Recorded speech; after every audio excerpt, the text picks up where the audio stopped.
Okay, this short video is going to go over your final paper requirements. In Module 3, you have the first part of your paper due, and then your final portions will be due in Module 5. So I just want to cover a lot of it now so you guys are ready.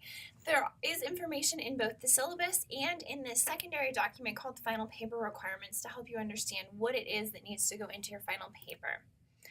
So, final paper requirements as they're listed here in the syllabus, there are 4 different parts. There's the paper proposal with the synthesis of literature. This is due in Module 3. You have the final paper, the cover letter, and the resume, all of which are due in Module 5. The paper proposal is going to give you an opportunity to organize your ideas, make sure that there's sufficient research. If there are any gaps, I can help you fill them in. As we go through Module 3, if there's any research that you need help finding, you can obviously contact me and let me know. And then your final paper is going to show that you can apply your understanding of a specific topic in rhetoric and composition theory. You can use one of the 5 tasks that you completed as a starting point for this paper. However, your paper needs to expand on your task and provide an in-depth understanding of the topic of your choice. You're going to really discuss a topic in rhetoric and composition at length. What I do recommend is that you use task number 5, which is a multimedia project, as the same topic as your final paper. That way, at the very end, when you're writing your final paper, you don't need to research a secondary topic for your multimedia task, which is task number 5. The cover letter is similar to other cover letters, and then you'll need to submit a copy of your resume. Okay, so final paper requirements. Your goal for your argument essay is to show your readers that you can argue a point by using specific rhetorical frameworks from Smith's textbook to guide your exploration of the topic of your choice. You will use textual evidence explored in modules 1 through 5 throughout your essay. I've also created a wiki page that lists some possible topics for you to consider and some resources for you to look into that provide a lot of background information on the various topics that we've covered so far in this class. So be sure to also check out that wiki space to make sure that you kind of seen what your options are as far as final topics go. I've posted it to Twitter, so if you have any questions, just let me know. Your final paper has to show that you understand specific theories within the general area of rhetoric, writing, and digital media studies, and that you can apply these theories to your final paper. So there are 4 components. There's the paper proposal with synthesis of literature, again, due in Module 3, and then there's the final paper, the cover letter, and the resume. So the paper proposal with synthesis of literature, your paper proposal provides you with an opportunity to organize your ideas for your paper and conceptualize your thoughts. So read through all of this. Your proposal should be 2 to 3 pages, and there's information on what should be in the proposal, and then your synthesis of literature is going to be an additional 4 to 5 pages. The synthesis of literature should not read like an annotated bibliography, so it really shouldn't be source 1, source 2, source 3, source 4. You need to, with the synthesis, start putting those theories and those theorists and those different areas of interest in conversation with each other. So task 3 is also focused on synthesizing literature, so I'll talk more about what a synthesis of literature looks like in that particular video, so make sure to watch that one as well. But as you're putting together the synthesis of literature, just note it's not an annotated bibliography. Put your theorists, put your theories, put your ideas in conversation with each other, and then you'll expand upon that significantly for your final paper. So the basic components of the proposal. You'll have a title that's going to encapsulate your purpose, the exigency, motivation, problem statement.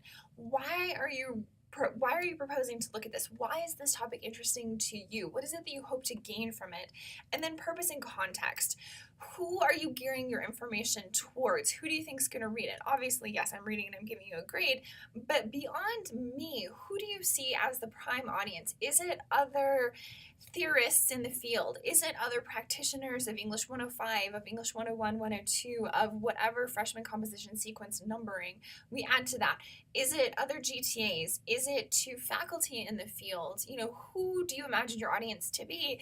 And then what kind of context do they need in order to understand where your argument's coming from? What is it that you need for your paper? Do you want to work on this paper because of a specific experience at school?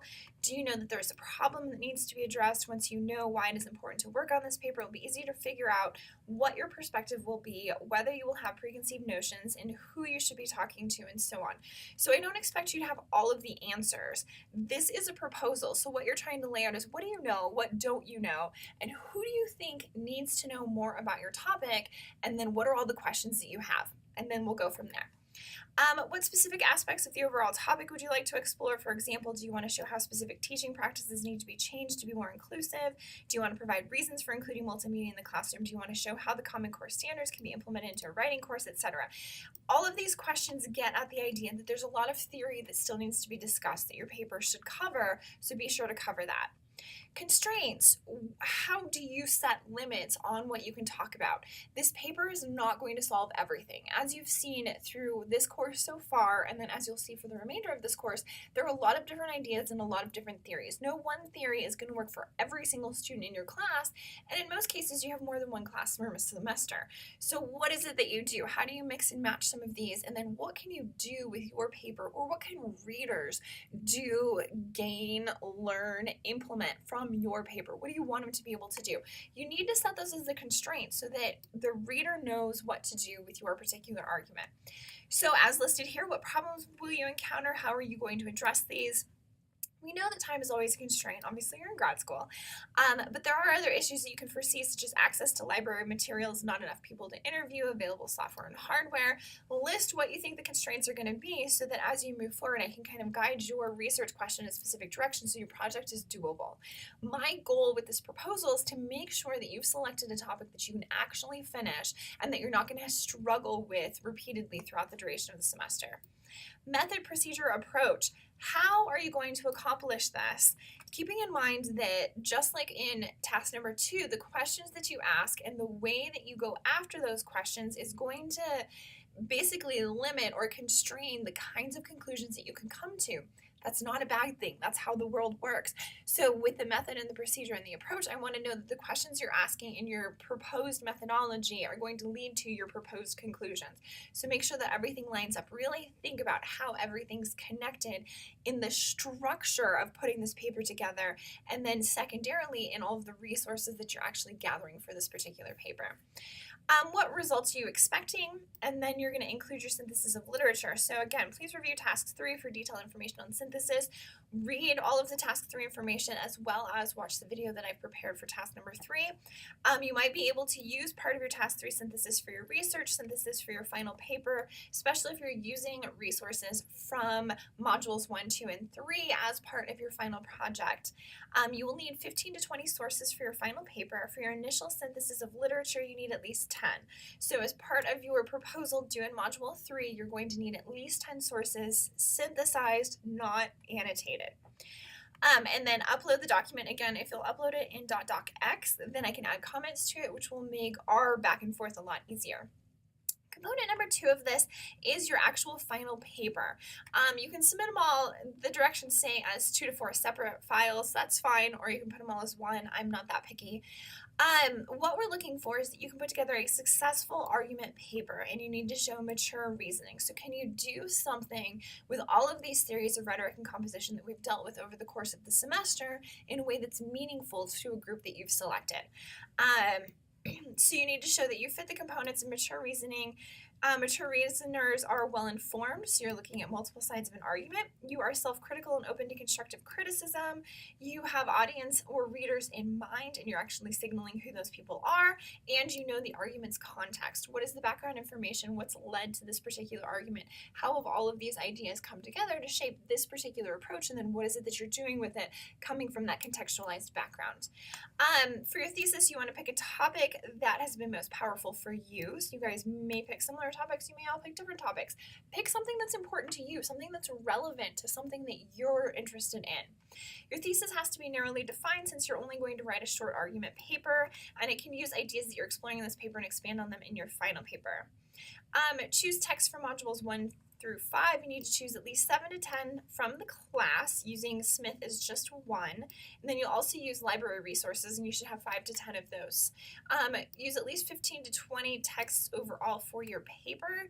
And this, from my perspective, is the minimum number of texts that it will take for you to contextualize both the background of your argument and where you want your argument to go. These are not arbitrary numbers that we've selected. This is based on my own experience with my own writing. This is what it takes to ground an argument so that you can move forward with it and make it meaningful to your particular audience. If you have questions about finding sources, you don't know where to look, and you've looked over the sources that I've listed in the Wikipedia page, then obviously contact me. Twitter's the best way to do that. Your argument in this paper should include an introduction. Obviously, you're summarizing your argument. Body, you're going to lay out the contextualization of your argument as well as move it forward in the direction that you expect it to go, and then you'll have a conclusion on it. Don't forget to include your works cited page. Use in-text citations as well as the works cited page at the very end. For a synthesis and for a paper of this length, you are probably going to include very few direct quotes. You're going to paraphrase and you're going to summarize more frequently, because you can summarize large chunks of text much simpler and then put that summary in conversation with another piece much faster than you can with a direct quote. This is going to change how you read these papers that are going to be the background for this particular paper that you're creating, because you're not reading them looking for what's the gist of the argument and what quotes can I use. Instead, you're looking for what is the gist of the argument and how can I summarize that in a way that supports or doesn't support, or at least contextualizes my argument in a very specific way. How can I summarize it in a way that puts this piece in conversation with somebody else? So you're not just looking for direct quotes. Oftentimes, direct quotes are going to be the most difficult to use. I have entire papers where I use no direct quotes. Instead, I have 20 summaries that I put in conversation with each other so that I can synthesize. Here's how James Paul G's theories were definitely shaped by his work with the New London Group, and then his work with the New London Group in combination with these NCTE principles for multimedia learning in the 21st century composition classroom all shape my approach to using Twitter in this online grad class in these ways. I haven't cited anybody, but I've summarized 3 different sources to indicate how I'm contextualizing the Twitter assignment that I have you guys engaged in. It's much more complicated than that. These are the first 3 I came up with off the top of my head. That's what you want to consider as you're going through these particular sources. How do you read them so that you can use their argument? You can summarize their argument in very specific ways that you can use it to put that argument in conversation with another argument in support of, or as background information, or as juxtaposition to the point that you're trying to make in your final paper. Again, upload the final paper in .doc. Cover letter, you guys have done several of these, so I'm going to let you guys go through this information. You should know how to do them at this point. And then I do want you to include a copy of your resume. Just how is it that you're talking about this class? How is this program shaping the direction that you're going to go, and how are you showing that on your resume? That's what I'm looking for with the resume. If you have questions about the proposal or you have questions about the final paper, feel free to reach out to me through email, or you can direct message me through Twitter for a faster response. If you think your question is important to everybody, and most of the time your guys' questions are important to everybody, feel free to start a conversation on Twitter. Just add my handle to your tweet and we'll start talking about these 2 components on Twitter.